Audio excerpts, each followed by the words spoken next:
시작하기 전에 너무 놀랍습니다. 광주시장님 보고 계십니까?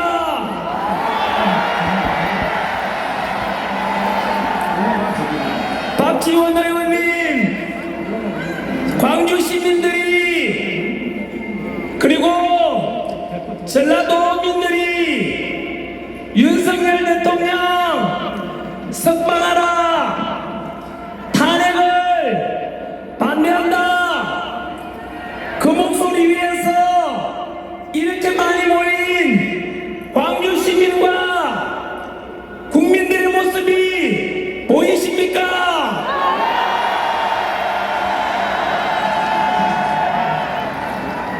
지난주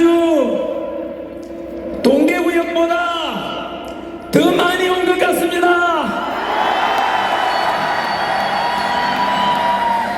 지난주에 동계구역 경찰 추산으로 52,000명 왔다고 하는데, 오늘은 스크린을 그때보다 2배 늘려서 지금 3개를 설치했다고 하는데, 보다시피 너무 많이 왔습니다.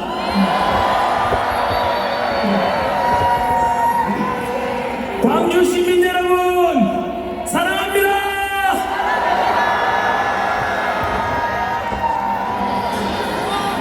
아무리 오지 말라고 해도 이러한 민주화와 대한민국을 살리겠다는 광주 시민들의 열정을 강제로 꺾을 수는 없는 것 같습니다.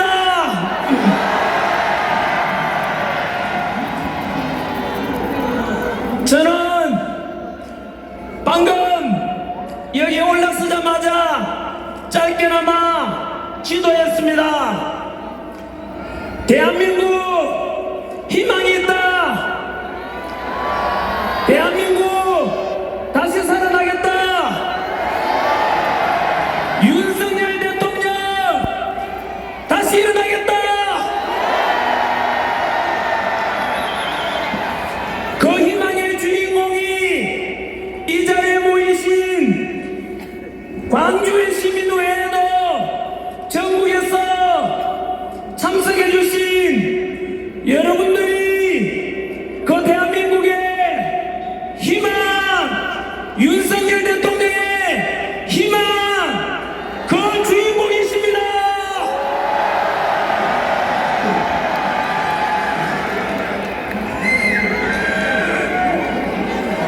이제 시작하도록 하겠습니다. 오늘은 제가 붉은 옷을 입고 왔습니다. 지금으로부터 45년 전 1980년 제가 초등학교 5학년 때였습니다. 그때 광주 시민들께서 이 자리 금남로에 모여서 독재에 맞서서 민주화를 이루기 위해서 그 피 흘리고 희생하신 것을 잊지 않겠다는 뜻입니다.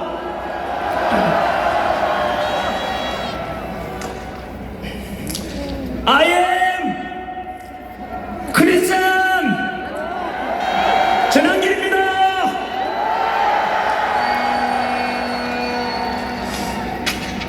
저는 오늘 제가 믿는 하나님의 말씀이 담긴 성경책에 손을 얹고 기도하는 마음으로 시작하겠습니다.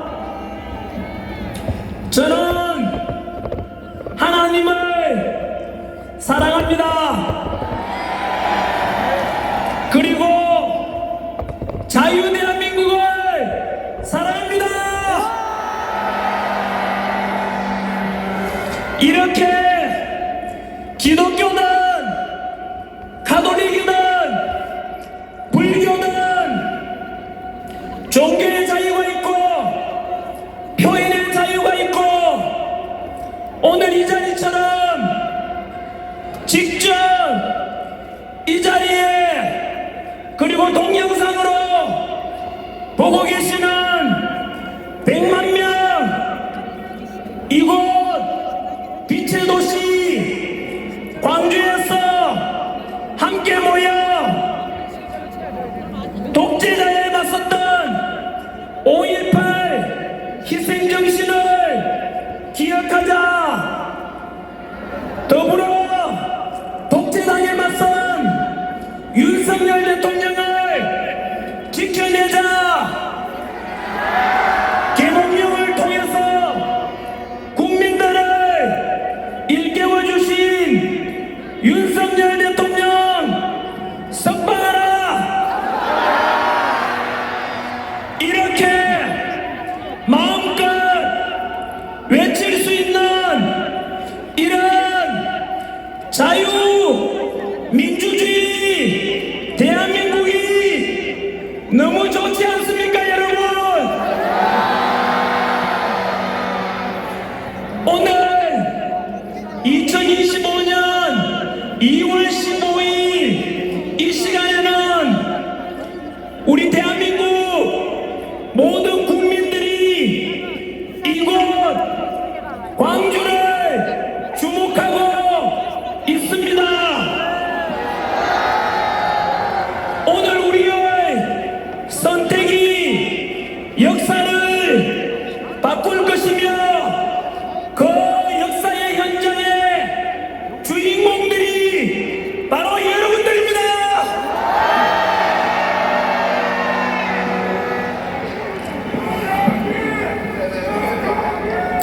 Freedom is not free. 즉 자유는 공짜가 아니다 라는 말이 있습니다. 지금 우리가 이렇게 자유민주주의를 누릴 수 있게 된 것은 1980년 5월 신군부 독재에 맞서서 싸우셨던 정의로운 광주 시민들의 투쟁과 희생 덕분일 것입니다. 영국이 200년 걸린 민주화를 우리 대한민국은 40년 만에 이룰 수 있었던 것은 일평생 동안 독재에 맞서 헌신하신 DJ와 YS의 민주화 노력이 있었고 이곳 광주 시민들의 희생이 있었기 때문일 것입니다. 이 땅의 민주화를 위해서 헌신하신 DJ, YS 그리고 광주 시민들께 감사의 뜻으로 큰 함성과 함께 박수를 부탁드립니다.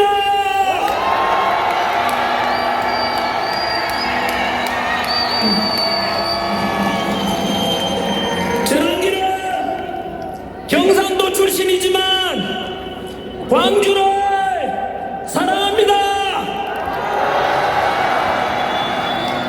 전라도를 사랑합니다. 오늘 우리가 이곳에 모인 이유는 갈등과 분열을 위해서 모인 것이 아니라 화합과 통합을 위해서 모였습니다. 전 세계가 지금 경제전쟁, 반도체 전쟁, 체제전쟁 중인데 우리끼리 분열되고 싸우게 되면 우리 대한민국은 과연 어떻게 되겠습니까? 우리가 사는 집 현관문 앞에 강도가 들어오려고 하는데 집안에서 아버지 어머니가 싸우고 부모와 자식이 싸우고 있다면 과연 그 가정이 어떻게 되겠습니까? 그래서 우리는 갈등과 분열이 아니라 모두가 통합과 화합으로 뭉쳐야만 합니다.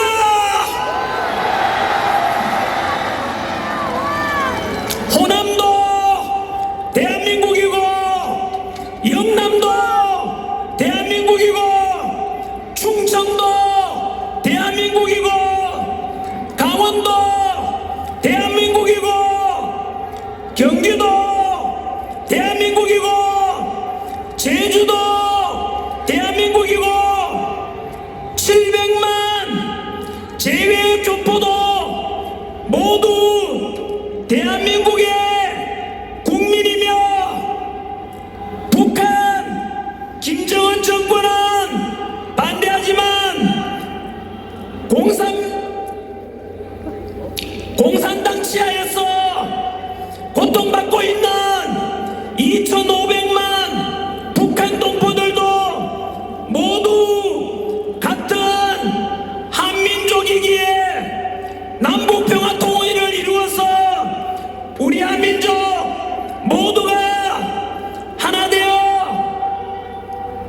100번 김구 선생이 부르짖었던 통일된 대한민국으로 세계 평화에 기여하고 문화가 발전되는 문화 선진국이 되도록 모두가 한마음 한뜻으로 똘똘 뭉쳐서 선진 자유민주주의 대한민국과 선진 문화를 함께 만들어가야 되지 않겠습니까?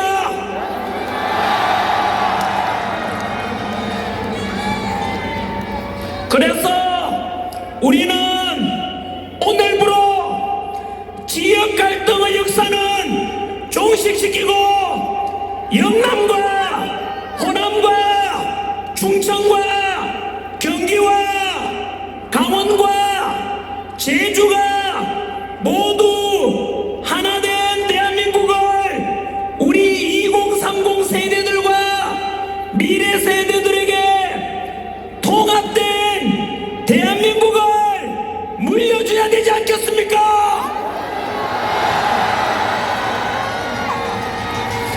만약에 그럼에도 불구하고 정치적인 이익을 위해서 또다시 지역 갈등과 분열을 부추기는 그런 사람이 있다면 그것은 대한민국의 통합을 무너뜨리는 반국가적이고 반민족적인 역적으로서 국민 주권의 주체인 국민의 이름으로 반드시 척결되어야 할 것입니다. 대한민국은 과거 35년간의 식민지배와 300만 이상의 희생이 있었던 동족상잔의 비극 6.25를 겪었으며 석유 한 방울 나지 않고 지하자원 하나 없는데도 불구하고 현재 전 세계 198개국 중에서 경제력 12위, 군사력 5위, 제조업 5위, 그리고 종합 국력은 8위인 일본을 누르고 대한민국이 2단계 높은 세계에서 국력 6위에 올랐습니다. 한 번 더 강조합니다. 세계에서 대한민국 국력은 우리를 35년간 식민 지배했던 일본을 누르고 우리가 이겼습니다.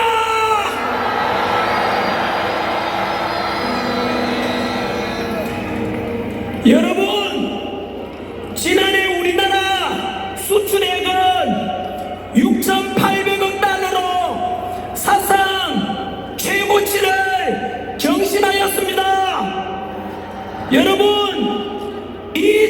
과거의 수출액을 기록할 때 지금도 우리 대통령은 누굽니까? 윤석열! 윤석열! 윤석열!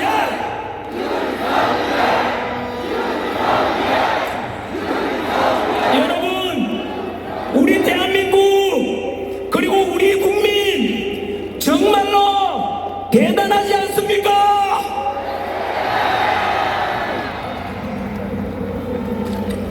이렇게 어려운 여건 속에서도 우리 대한민국이 전 세계적인 자유민주주의의 본보기가 되고 경제성장의 모델이 된 것은 과연 누구 덕분이겠습니까? 첫째는 당신들은 못 먹고 못 입고 못 누리고 오직 국가와 자식들을 위해서 일평생 헌신하신 우리 부모 세대의 희생 덕분 아니겠습니까? 그래서 언제나 우리는 우리들의 부모 세대분들께 감사함을 잊지 말고 다짐하는 의미에서 우리 할아버지, 할머니, 아버지, 어머니 세대를 위해서 큰 함성과 함께 박수를 부탁드립니다. 감사합니다, 우리 아버지, 어머니. 감사합니다, 우리 할아버지, 할머니.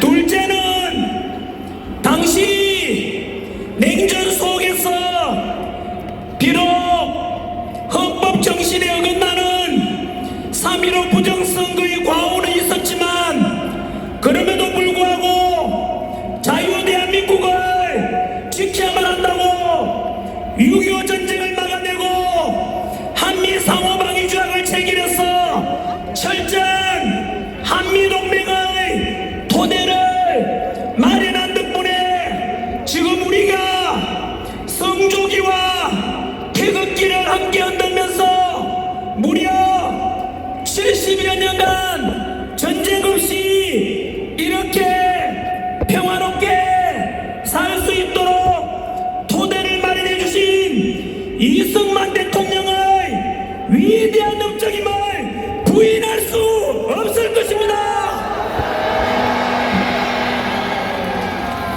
그와 함께 6.25 전쟁 때 유엔군 이름으로 이 대한민국 땅에 와서 무려 14만 7,784명의 희생을 치러가면서 저 북한 공산당을 막아내고 지금까지 대한민국의 가장 든든한 우방으로서 대한민국을 지켜주고 있는 우리 미국과 우리 주한미군 너무 감사하지 않습니까?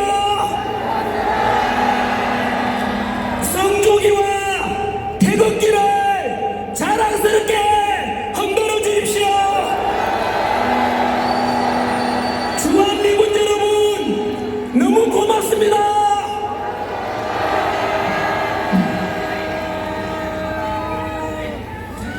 그리고 경제성장을 통해서 절대빈곤을 해결하고 지금 우리가 이만큼 먹고 살도록 해준 산업화의 영웅, 제조업의 영웅, 그 주인공이 누굽니까? 맞습니다.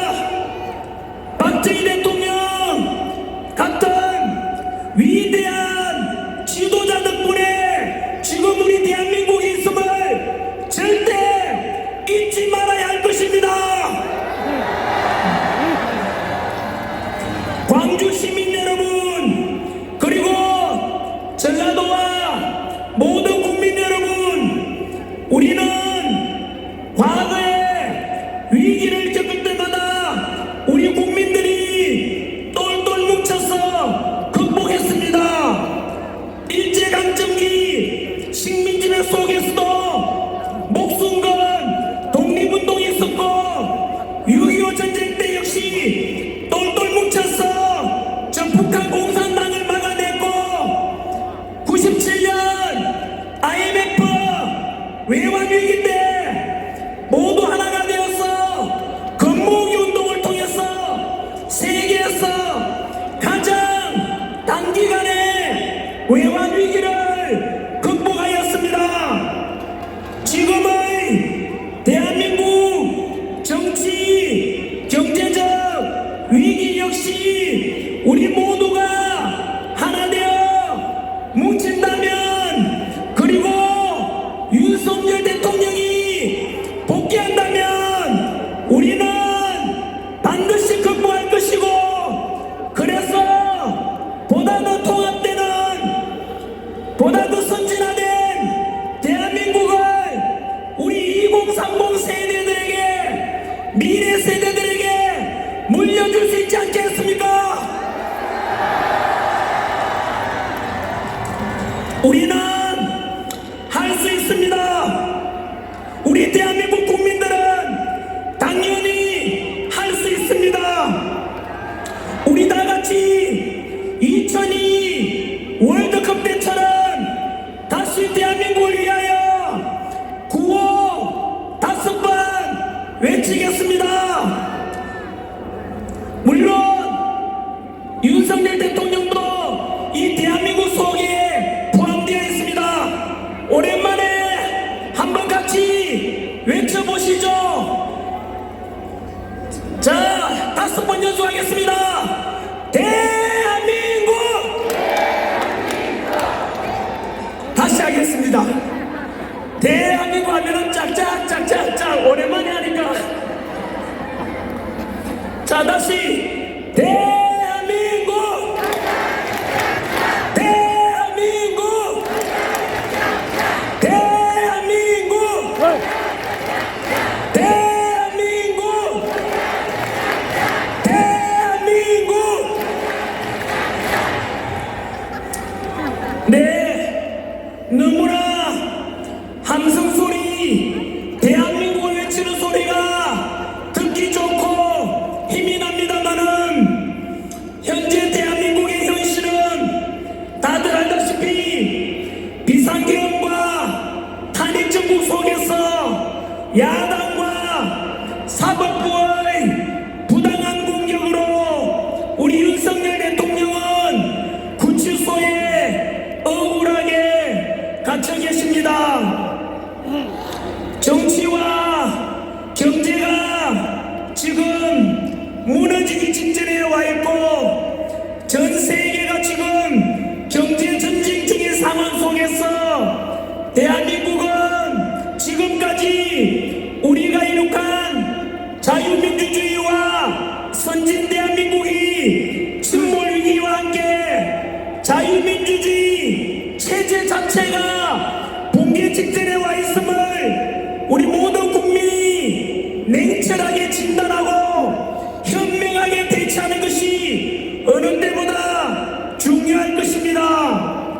그래야만 지금의 이 총체적인 위기를 지혜롭게 극복할 수 있을 것입니다. 그래서 저는 비상계엄 이후에 지난 70여일간의 탄핵정국 속에서 일어났던 일들에 대해서 10가지 계몽령으로 말씀을 드리고자 합니다. 오늘 이곳에 참석하신 우리 광주 시민과 국민들께서 많이 알고 계시겠지만, 아직도 국민들에게 이 실상 저 민주당의 폐악질에 대해서 더욱더 알려야 하기 때문입니다. 여러분, 제1계몽령입니다. 지난 12월 3일 비상계엄 선포 때 저는 죄송합니다만 저도 처음에는 미친 짓이라고 비판하였습니다.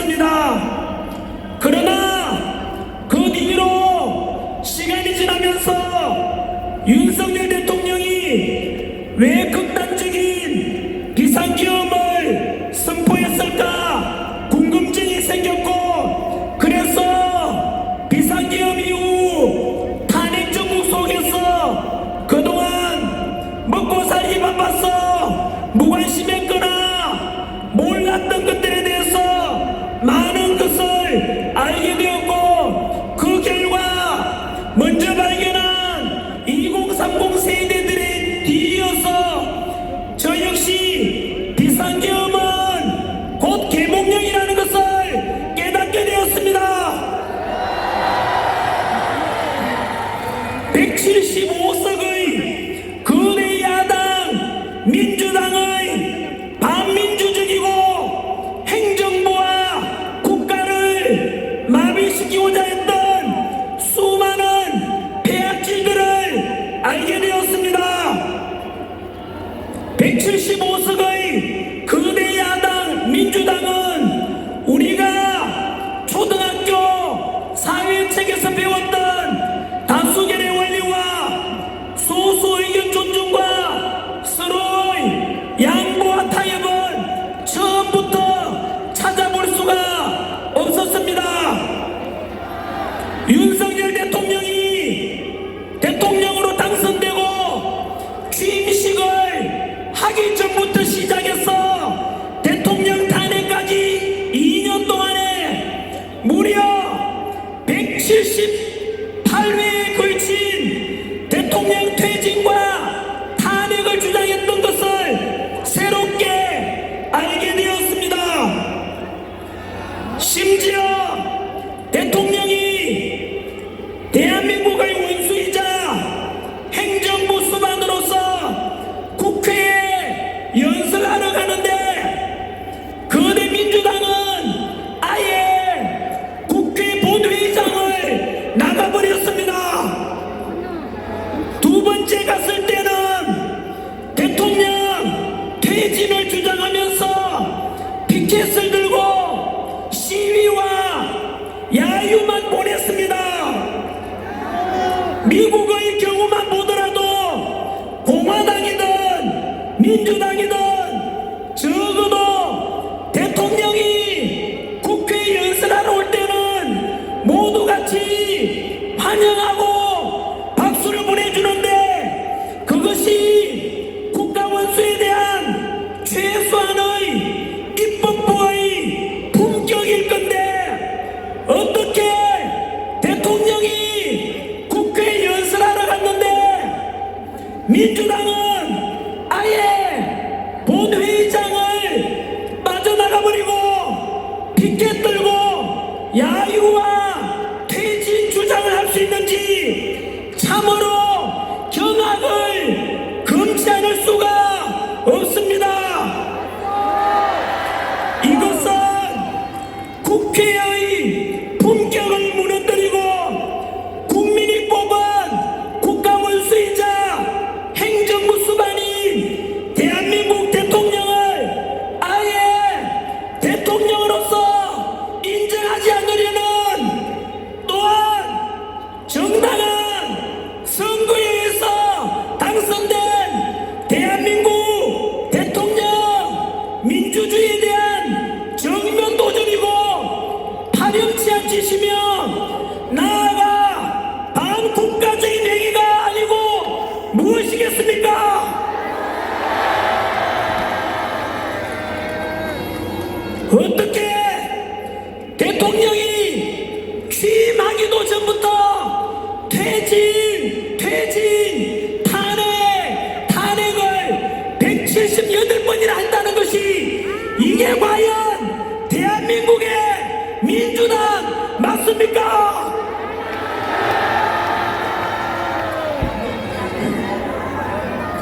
제2 계몽령, 우리 헌정사에서 유례를 찾기 힘든 무려 29번의 탄핵을 통해 행정부를 마비시키고자 했다는 것을 알게 되었습니다. 29번의 탄핵 중에서 감사원장에 대한 탄핵도 있었는데, 감사원장 탄핵 이유가 무엇인지 아십니까? 주한미군 사드 배치 현황 등 1급 군사 기밀을 유출하여 중국 측에 넘겨준 문재인 정권의 정의용 안보실장의 간첩 행위에 대해서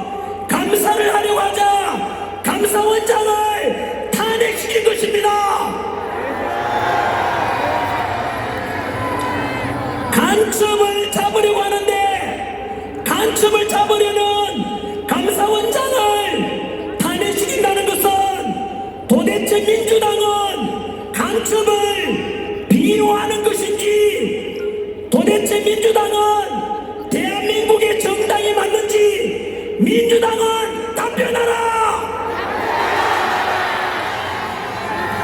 이런 반국가적인 간첩을 비유하는 민주당의 실체를 모든 광주 시민과 모든 국민들을 알려야 합니다. 제3개몽령 민주당은 검사들을 탄핵했다는 사실도 알고 계십니까? 범죄자를 잡는 것이 검사의 역할인데 검사를 탄핵시켰다는 것은 곧 민주당 안에 범죄자가 있다는 뜻이고, 범죄자를 잡지 말라는 것은 대한민국을 무법천지로 만들겠다는 뜻이 아니고 무엇이겠습니까? 범죄자를 비유하고 검사를 탄핵시키는 이러한 민주당이 과연 대한민국의 정당 맞습니까? 제4개몽령 비상경 선포 직전에 알다시피 민주당에서는 175석의 다수당 횡포로 전례 없는 일반적인 정부 예산 삭감을 단행하였습니다. 삭감한 내용을 살펴보면 대통령 특활비 82억 원 전액 삭감, 검찰 특활비 582.7억 원 전액 삭감, 경찰 치안 경비 추가 보조비 31억 원 전액 삭감, 군부대 사기 진작을 위한 초급 간부에 대한 처우 개선 예산 141억 원을 삭감하였습니다.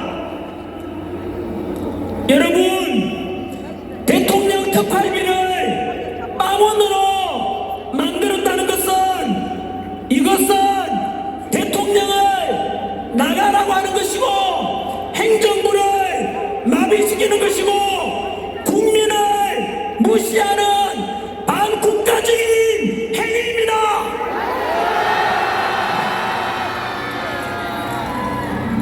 또한 검사 특활비 빵원, 여기 많은 경찰분들이 수고하고 계시는데 경찰 여러분들의 역시 경비 보조를 위한 예산도 빵원, 우리 안보를 책임져주고 계시는 군 장병 여러분들의 사기 진작을 위한 그 예산마저도 삭감했습니다. 이곳에 계시는, 그리고 전 국민 여러분 중에서 검사, 경찰, 군인 여러분, 과연 여러분들을 더 사랑하고 더 아끼는 것이 과연 민주당인지 윤석열 대통령인지 똑바로 보십시오.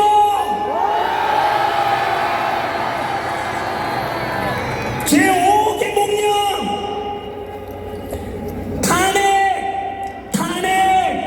탄핵의 연속으로 결국 현재 대한민국에는 거대 야당 민주당의 횡포로 대통령도 없고 국무총리도 없고 안보 책임자 국방부 장관도 없고 치안 담당 행안부 장관과 경찰청장과 서울경찰청장도 없고, 심지어 지금은 대행의 대행인 최상목 대행마저도 민주당 말 안 들으면 탄핵 협박 고간치고 있습니다.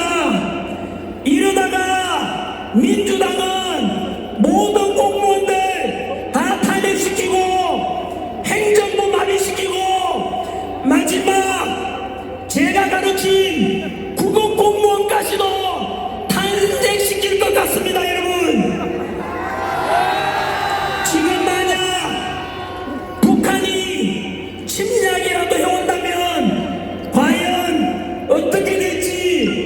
눈앞이 캄캄합니다. 정말로 민주당은 국가와 국민은 안중에도 없고 대통령 빨리 쫓아내고 오직 이재명 대통령 만들려고 오직 권력 욕심밖에는 없는 당입니다. 어떤 사람들은 합법적인 범위 내에서 행해진 민주당을 지지하는 사람들도 있던데, 과연 금방 말씀드린 이런 야당 민주당이 행한 짓들을 보면 과연 민주당이 대한민국의 정당이 맞는지, 과연 국가와 국민은 안중에도 있는지 한번 민주당에게 물어보십시오.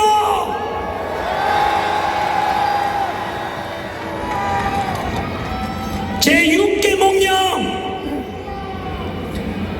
현재 민주당과 일부 시민들은 우리 윤석열 대통령에게 내란 혐의를 덮어씌우고 있습니다마는, 상기 말씀드린 대로 민주당의 행정부와 국가 시스템을 마비시킨 민주당에 대해서 과연 대통령이 할 수 있는 것이 무엇이었겠습니까?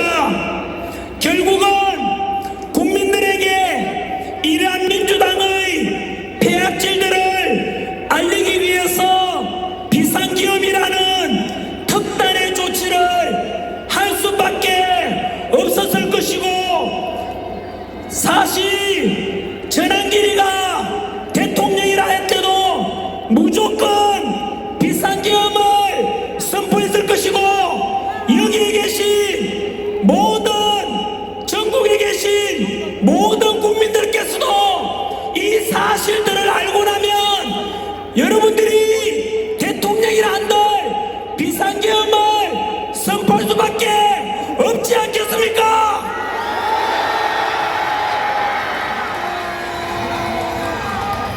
민주당에서는 처음부터 내란 수괴라고 선동하면서 언론을 이용하고 전국에 현수막을 내걸고 선동했었지만, 그리고는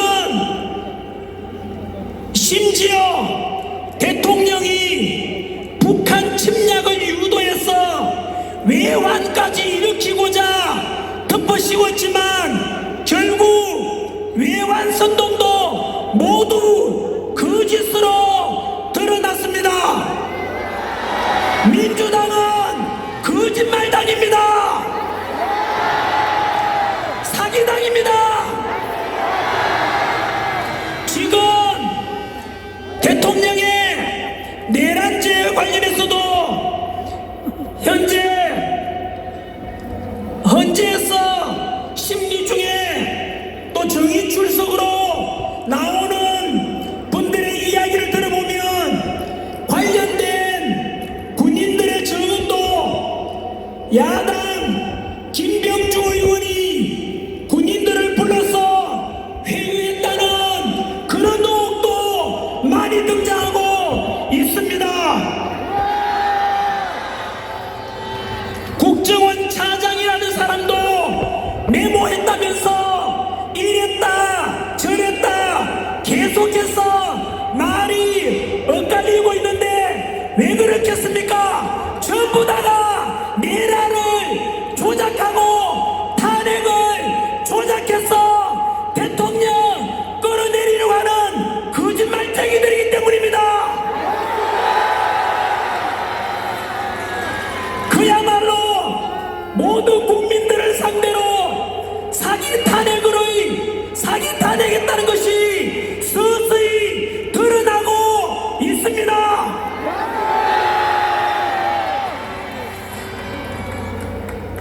혐의를 덮어 씌운다는 것이 무리였다는 것이 많은 헌법학자들에게 나오는 공통된 의견입니다. 실제로 역사상 대통령이 내란을 일으켰던 어떤 나라의 사례도 없습니다, 여러분. 법률 전문가인 검찰 출신의 윤석열 대통령께서는 헌법과 법률에 근거해서 국무회의를 거쳐서 비상계엄을 선포하고 해제하였으며 국회에 투입된 군인 수도 기껏 280명이었습니다.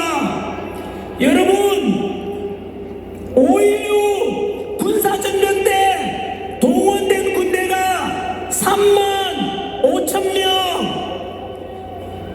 서울의 봄 영화에 나오는 신군부의 군대 동원 2만여 명입니다. 그렇다면 3만 5천 명 5.16 군사정변 2만여 명 12.12 사태에 비하면 이번에 비상기업 때 국회에 투입된 군인 수는 기껏해서 100분의 1밖에 안 되는 280명밖에 되지 않습니다.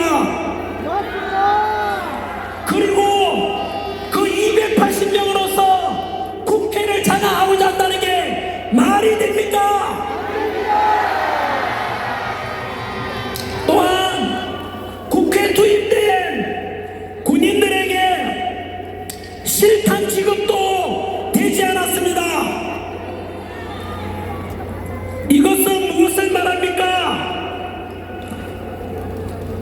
바로 적법한 절차에 따라서 비상계엄이 선포되고 또 국회 의견에 따라서 6시간 만에 비상계엄이 해지되고 사망자도 한 명도 없고 부상자도 한 명도 없는, 누가 봐도 내란이라고 하기에는 아무도 납득이 되지 않을 것입니다.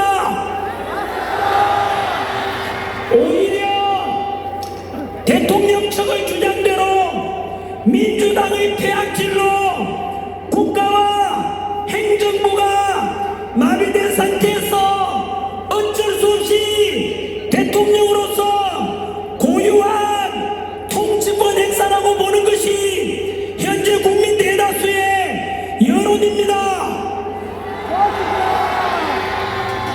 결국은 내란도 대통령에 대한 내란죄는 무죄입니다.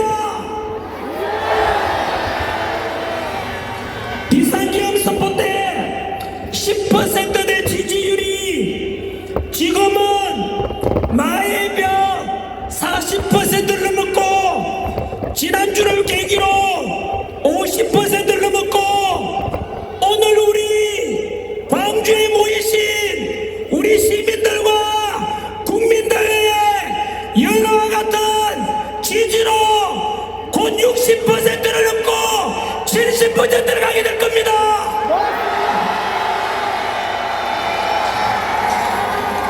바로 이렇게 국민들 모두가 점점 더 알면 알수록 우리 대통령은 합법이고 민주당이 반국가적이고 행정부 마비시키고 국가 시스템을 마비시키고자 했다는 것을 점점 알게 되었기 때문일 것입니다. 제7계몽령 공수처와 사법부 관한 것입니다. 다들 아시다시피 공수처와 서부지법은 법치와 공정과 상식을 모두 무너뜨려서 모든 국민들이 민주당으로부터 등 돌리게 만든 최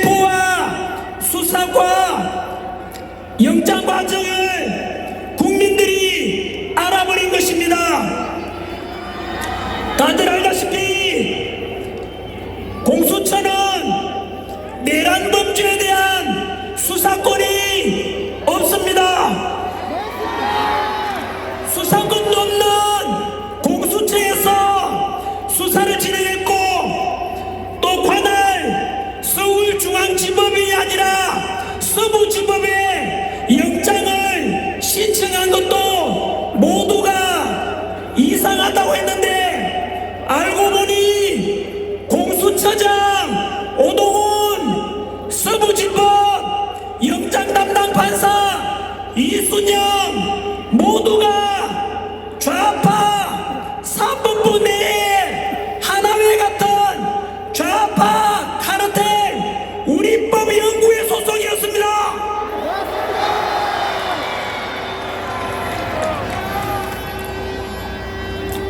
우리법 연구회 이것들은 사법부 내 좌파 사조직으로 이들은 결국 법치를 무너뜨리고 민주당의 하수인 노력을 한 것으로서 삼권 분립의 근간을 깨뜨리는 범죄를 저지른 것으로 향후 이들은 처벌받게 될 것이고, 우리 윤석열 대통령 복귀해서 공수처는 없어질 것입니다. 국민들이 경악을 금치 못한 것은 바로 대통령 체포 과정이었습니다.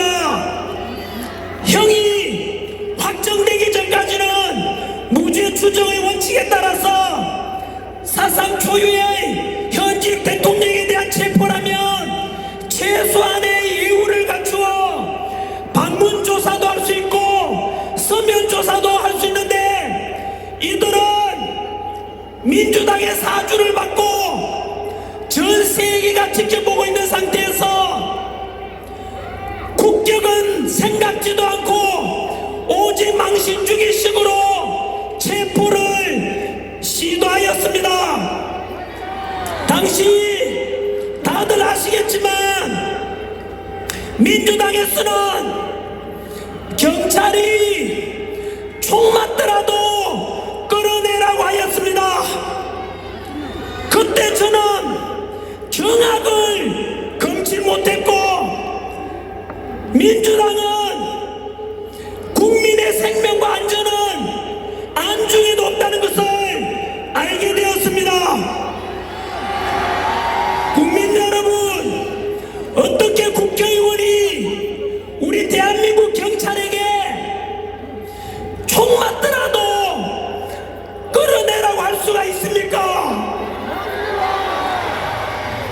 많은 경찰 제자를 둔 저로서는 그때 민주당은 절대로 반국민적이고 반국가적이라는 정당이라는 것을 다시 깨달았습니다. 여기에 우리 수고하고 계시는 경찰 여러분들 너무 사랑하고 너무 고맙습니다. 그런데 민주당에서는 여러분 경찰들이 총 맞더라도, 어떻게 총 맞더라도 대통령을 끌어내라고 할 수 있습니까? 대한민국 모든 경찰 여러분, 민주당은 여러분들이 죽든 말든 관심이 없는 당입니다.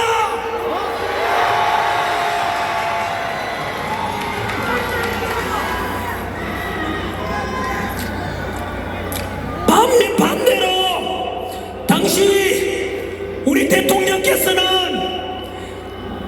관저 밖에서 탄핵을 찬성하는 사람도 우리 국민이고, 탄핵을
여기에 많은 언론 카메라와 방송사의 기자분들 나와 있습니다만은 부디 오늘 이 행사도 있는 그대로만 보도해 주십시오. 더도 말고 덜도 말고 얼마나 많이 모였는지도 정확하게 집계해서 가장 많이 모인 사진 좀 올려주십시오. 지난주에 이재명 지시를 받은 그 사람들까지 다 모였던 탄핵 찬성 집회에서 모인 인원이 경찰 추산 5,000명. 그런데 광화문 35,000명, 그리고 경찰 추산 대구는 52,000명. 이 태극기 흔들고 성주 양 흔들고 하는 모습 보이십니까, 기자 여러분?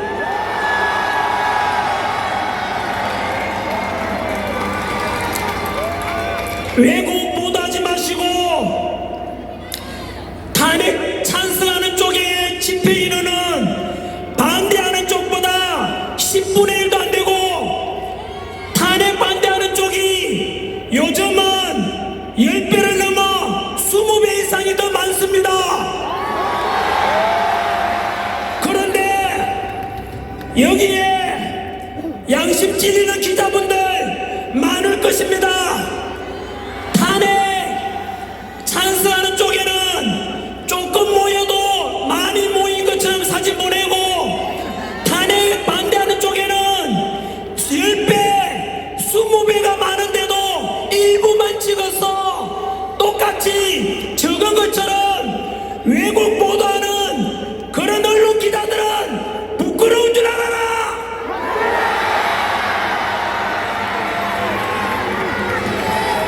비상계엄 이후에 탄핵 정국 속에서 일부 언론들의 편파 보도, 왜곡 보도, 민주당 끈앞풀이라고 부르기도 쪽팔리지 않습니까?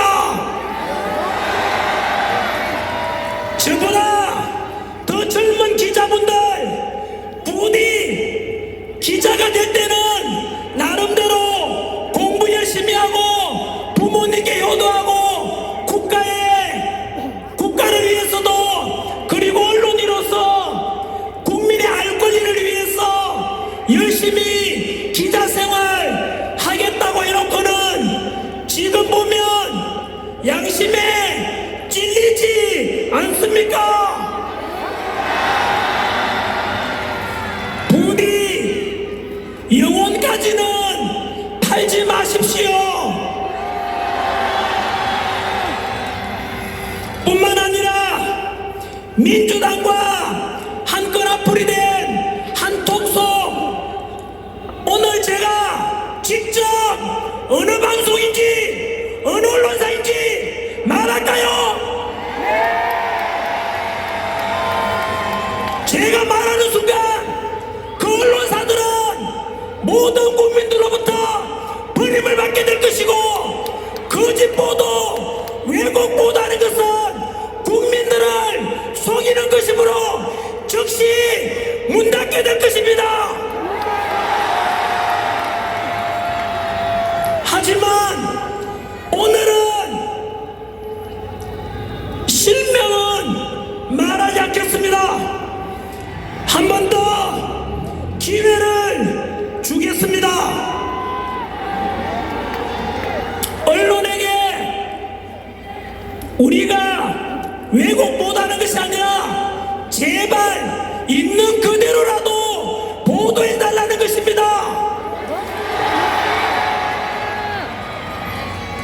우리 국민들이 예전 같으면은 레거시 미디어, 기존 기성 언론 그것만 보고 모두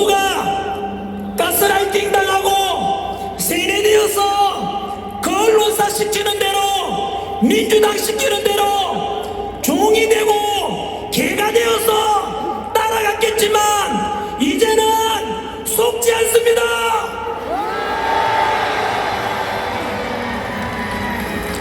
우리 윤석열 대통령 탄핵 당시에 지지율 10% 있는 것이 지금 50%를 넘어 60%가 되었다는 것은 무엇을 말하겠습니까? 그 언론사들 그렇게 왜곡 보도하다가는 문 닫을 날이 머지않았습니다. 엄청난 국민들의 명령으로 하시고, 과연 대한민국 언론이라면 이적 행위하지 마시고 국민 뜻을 따라서 있는 그대로 보도하십시오.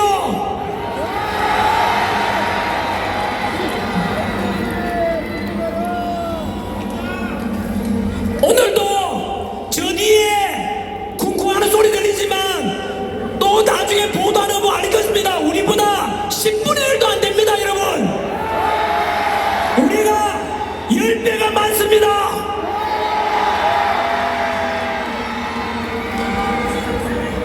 아홉 번째 계몽령 성관이 짧게 하겠습니다. 이거는 1200여 건의 인사비리, 선거망 관리 부실, 서버관리 부실, 부실관리 투성이 선관위 형상 기억종이라고 들어보셨지 않습니까?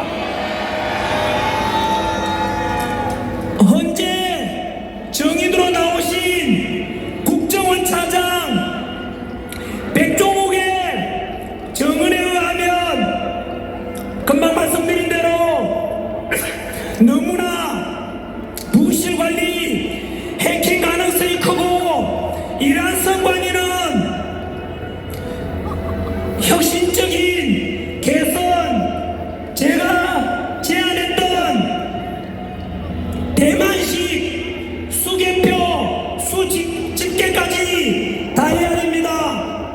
우리나라도 이미 수개표하고 있지 않냐 라고 하면서 전환기를 왜곡해서 비판하던데, 제가 제안한 것은 그게 아니라 대만이라는 나라에서는 우리 초등학교 반장 선거할 때처럼 개표장에서 투표를 하고 참관인이 지켜보는 가운데서 이 투표함을 이동하지 않고 그 자리에서 하나하나 개표까지 다 합니다. 여러분, 대만이라는 나라는 세계 반도체 수출 1위, IT 강국인 대만에서 왜 그렇게 옛날 방식의 투표함 이동 없이 초등학교 반장 선거하듯이 그 현장에서 투표하고 현장에서 개표를 하는 이유가 무엇이겠습니까?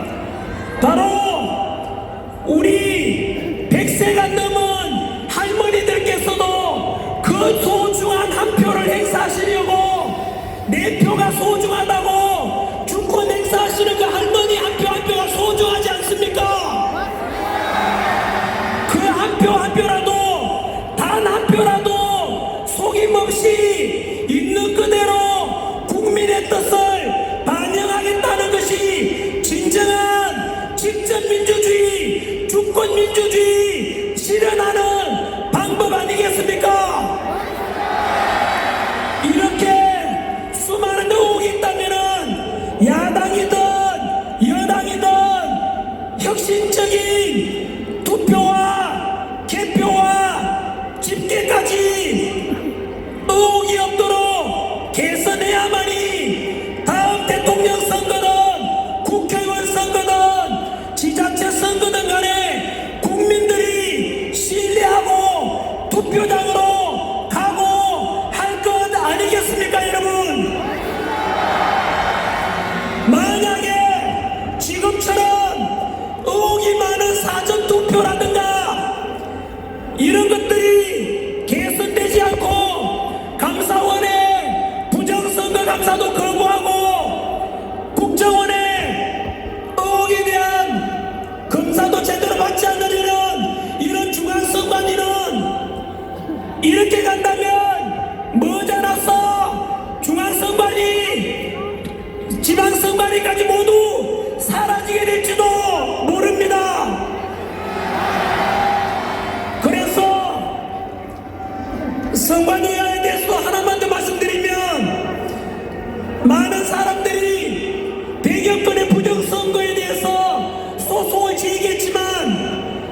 모두가 패소했습니다.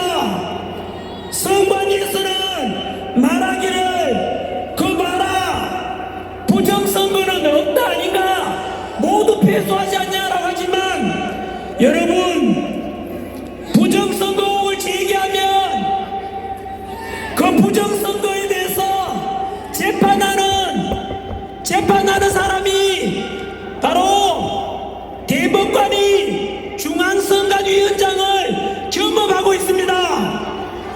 이 말이 무슨 말이냐?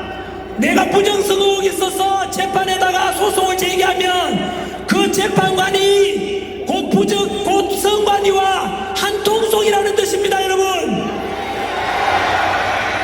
이런 것들도 반드시 개선돼야 될 것입니다. 마지막 10번째 계몽령 지금 헌법재판소에 대해서 모든 국민들이 분노에 차 있습니다.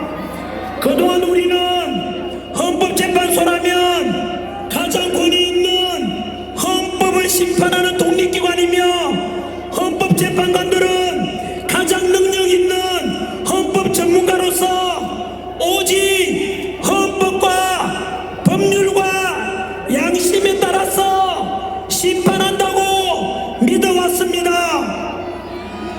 그러나 지금 현재의 상황을 지켜보고 있으면 우리 5천만 모든 국민들은 완전히 속았다는 것을 알고 계십니까? 이렇게 엉터리 헌법재판소, 엉터리 헌법재판관 이 줄은 상상도 못했는데 어떻게 이 정도의 소리가 있는지 참으로 경악을 금치 못하고 있습니다.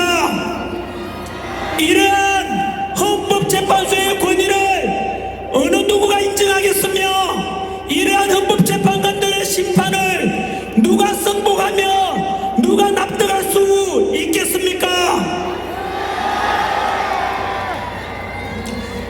불의한 재판관 문영배 우리법 연구회 안에서도 나는 가장 왼쪽에 있다 스스로 밝혔습니다. 가뜩이나 좌파 우리법 연구회 중에서도 가장 왼쪽에 있다는 말은 문영배는 극좌파라는 뜻입니다. 또한 어제 뉴스 보셨으면 아시겠지만 우리 자라나는 아이들 보기에 민망할 정도로 음란물 고교 동문 카페 총 324회를 방문했다고 밝혀졌습니다. 문영배 재판관 324회나 방문했다고 했는데 음란물을 봤는지 안 봤는지 대답해봐라. 부끄러운 줄 알아라.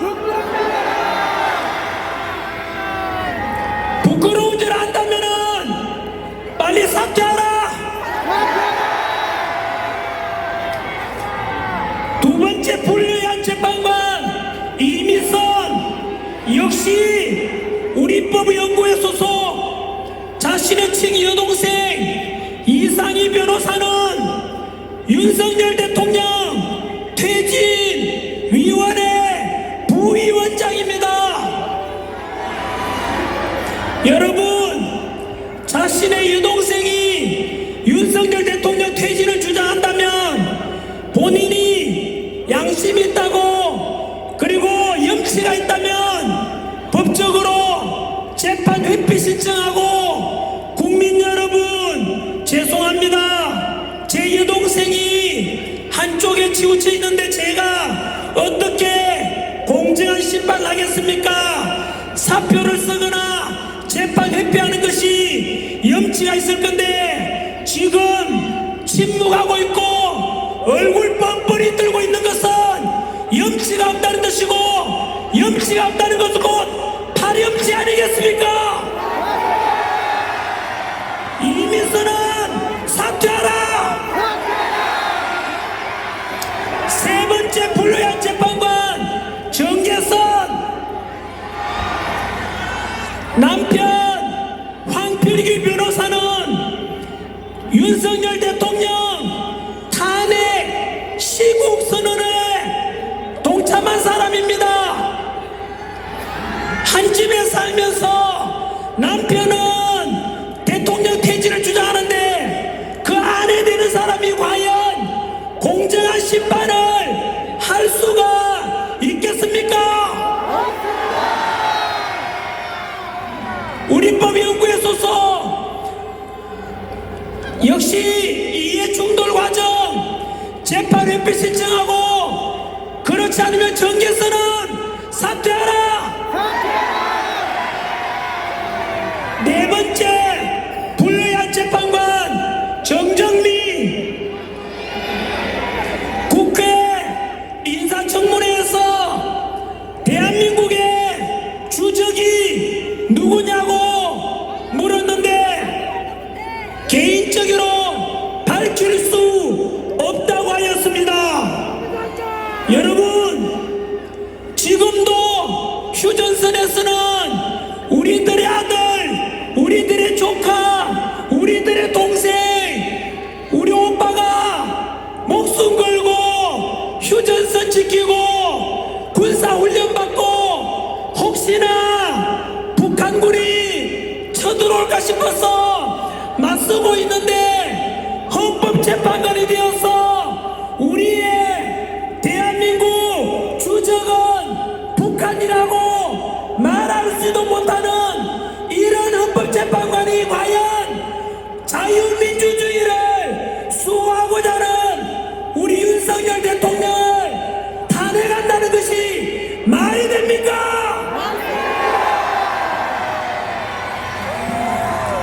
다섯 번째 불의한 예비 재판관이 되려고 하는 마흔역 사회주의 혁명 조직인 인민노련 핵심 멤버이며 역시 우리법 연구의 소속입니다. 여러분, 이런 불리한 재판관들이, 이렇게 기울어진 재판관들이 과연 우리 윤석열 대통령에 대해서 탄핵 심판한다는 것을 과연 허락하시겠습니까? 3일 전에 춘천지검 지검장인 이영림 지검장이 현재 진행 중인 헌법재판소의 심의 과정을 보다가 이 불의한 재판관 문영배가 주도하고 있는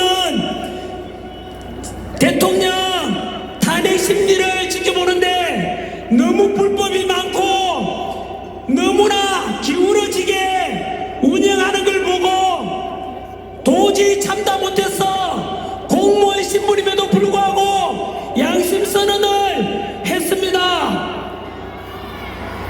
현재 헌법재판소의 심리과정은 일제강점기 일본 재판관보다 더 심하다고 이야기했습니다. 여러분, 우리 윤석열 대통령께서 그 헌법재판소에서 3분만이라도 말 좀 더 하게 해달라고 요청했는데 문영배 재판관은 거절했습니다. 일제강점기 때 그 일본 재판관은 안중근 의사 마지막 더 할 말이 있는지 없는지 모두 하라고 할 정도로 기회를 주는데 현직 대통령인 우리 윤석열 대통령께서 3분만이라도 말하게 해달라고 하는데 어떻게 그렇게 매몰차게 그렇게 부당하게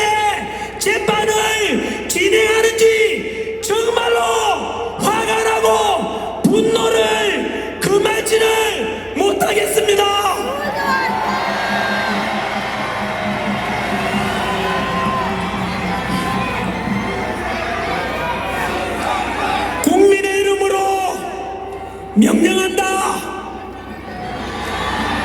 불러야 재판관 문영배, 이미선, 정계선, 정정미, 마은영 즉시 사퇴하라.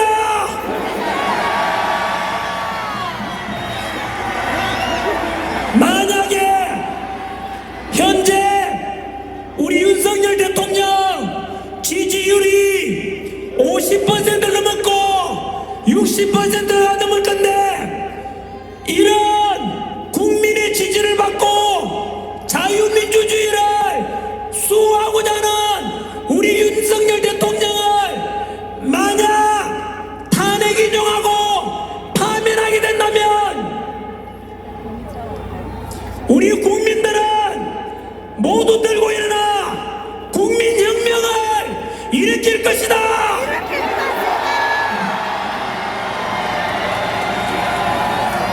그리고 헌법재판소는 역사 속으로 사라질 것이며, 아까 이야기한 그 5 불리한 재판관들은 제2의 얼상 5정으로 역사에 기록될 것이다.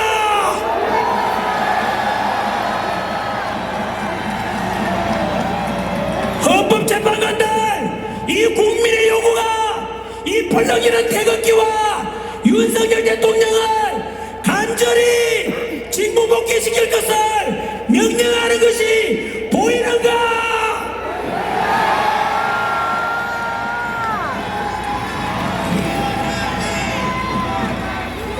이제 서서히 마무리하고자 합니다. 여러분, 현재 우리 뒤쪽에서는 탄핵 찬성 집회가 열리고 있고, 우리는 지금 윤석열 대통령 탄핵 반대를 위해서 이곳에 모였습니다. 과연 탄핵 찬성하는 쪽의 입장은 어떻고 탄핵 반대하는 쪽의 입장은 어떤지 간략하게 말씀드리겠습니다. 탄핵 찬성하는 쪽에는 민주당 독재, 요즘은 더불어민주당이 아니라 더불어 독재당, 더불어 고발당이라고 불려지고 있는 그 당에 대해서 계속해서 지지하겠다는 뜻이고, 아까 그라운드 시에 연설을 들었었겠지만 친중, 그리고 머지않아서 대한민국이 홍콩처럼 중국처럼 자유민주주의 체제가 붕괴되고 전체주의가 부활되고 사회주의로 붕괴될지도 모름에도 불구하고 그런 체제를 찬성하는 쪽이 바로 탄핵 찬성 집회자의 실체입니다. 반면에 윤석열 대통령 탄핵 반대하는 10배가 많은 우리의 주장은 자유민주주의 체제를 지키고 법치를 존중하며 공정과 상식이 존중되는 대한민국을 지키고자 하는 것입니다. 오늘 탄핵 찬성 집회에 지금 강연하는 한 역사 강사가 어제 저를 비난하면서 오늘 탄핵 찬성 집회에서 연단에 선다고 하던데, 여러분, 그 강사의 실체를 처음으로 밝히겠습니다. 그 역사 강사는 우리가 현대사를 배우는 이유는 성숙한 반미의식을 키우기 위한 것이라고 가르치고 있습니다. 그리고 그 강사는 6.25 전쟁은 미국이 연출, 각본, 시나리오를 짠 미국이 일으킨 전쟁이라고 가르치고 있습니다.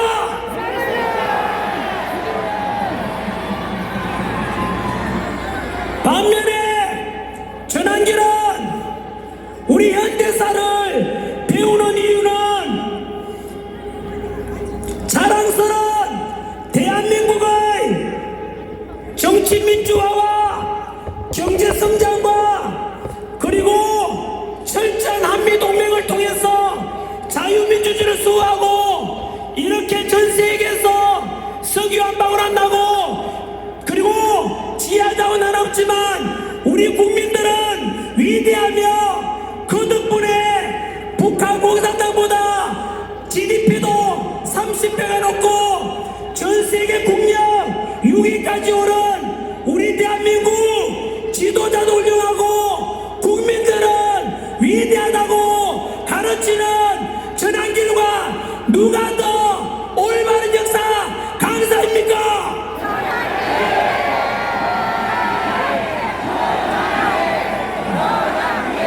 뭔 말하냐? 6.25는 저는 분명히 말씀드립니다. 북한 공산당이 남침해서 남한을 공산시키고자 할 때 인천 상륙 작전을 통해서 메가더 장군과 유엔군이 우리 국군과 국민들이 함께 힘을 합쳐서 공산당을 막아낸 그런 전쟁이라고 우리 국민들 위대하다고 가르칩니다.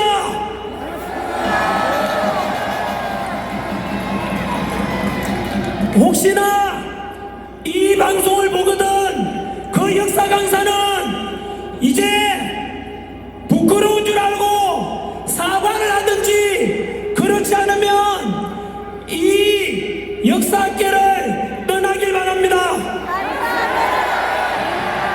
아무리 그래도 그렇지 실수를 해도 다른 거는 용서할 수 있지만 학생들한테서 6.25 전쟁은 미국이 연출하고 각본 짜고 시나리오를 쓴 미국이 일으킨 전쟁이라고 가르치는 게 과연 용서할 수 있습니까?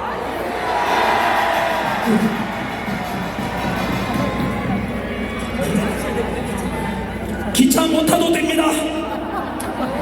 마주하고 내려가겠습니다.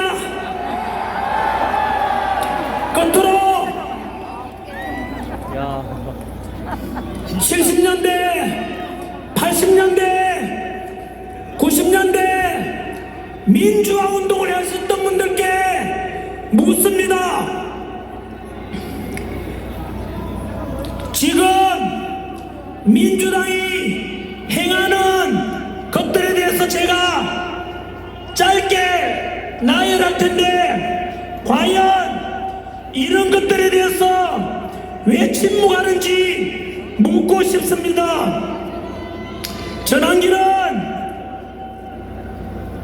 노사모 출신으로 동서통합을 강조한 노무현 대통령의 그 정신도 이어받아서 바로 영남과 호남이 통합되고 대한민국 국민은 하나가 되어야 된다고 하는데 이렇게 주장하는 전한길의 민주당에서는 거구라고 부르고 언론에서도 거구라고 하는데 이런 동서통합 주장하고 5.18 정신도 계승돼야 된다고 주장하는 전한길이 거구라고 하는데 과연 민주당도 있던 사람들은 그런 동의할 수 있습니까? 그리고 전한길이 선관위를 비판했는데 민주당이 전한길을 고발했습니다. 우리 2030 세대들에 대해서 카카오톡 검열하고 유튜브에 고발하고 그리고 여론조사기관 협박하고 있는 민주당의 모습 과연 70년대 80년대 민주화운동했고 묻고 싶습니다. 지금 민주당이 행하는 표현의 자유 발산, 협박, 고발하는 것에 대해서 왜 침묵하십니까? 비겁합니다. 그뿐인 줄 아십니까? 지난해 연말에 간첩죄를 개정하자 현재로서는 북한에 대해서만 간첩죄를 적용하고 있는데, 아시다시피 우리나라는 지하자원도 없고 반도체와 첨단 기술로 먹고 살고 있는데, 우리 반도체 기술